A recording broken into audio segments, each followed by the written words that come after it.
গ্রামের থেকে বহু দূরে এক সাধু বাবা বছরের পর বছর ধ্যান করত। একদিন হঠাৎ এক দৈত্য খিদের জ্বালায় সাধু বাবাকে মারতে আসলো। তখন সাধু বাবা বলল, আমাকে মেরো না, আমি তোমার খাবারের ব্যবস্থা করে দেব। সাধু বাবা শয়তান দৈত্যকে বলল, রাস্তার পাশে কাদা হয়ে লুকিয়ে থাকো, যখন মানুষ যাবে তখন কাদার মধ্যে থেকে বেরিয়ে শিকার করবে। এইভাবে দিনের পর দিন সাহায্য করত। রাস্তা দিয়ে পুলিশের গাড়ি যাচ্ছিল আর দেখতে পেল একটা গাড়ি কাদার মধ্যে ঢুকে যাচ্ছে। গাড়িটাকে কাদার মধ্যে বের করার সময় একটা মরা বডি পেল। বডিটাকে হাসপাতালে পাঠিয়ে দিল। বডিটাকে দেখে ডাক্তার ও ইন্সপেক্টর অবাক হয়ে গেল।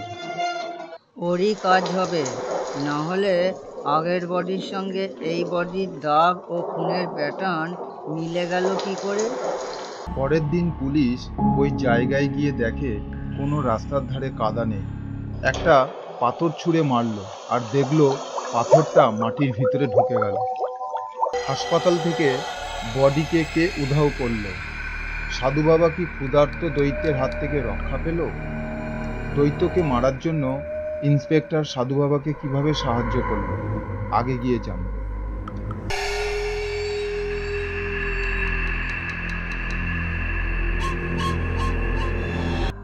এই রকম হরর কার্টুন স্টোরি দেখতে চাইলে চ্যানেলটিকে সাবস্ক্রাইব করতে ভুলবেন না আর বেল আইকনটিকে ক্লিক করবেন, যাতে সবার আগে আমাদের নিউ স্টোরি আপনারা দেখতে পাবেন।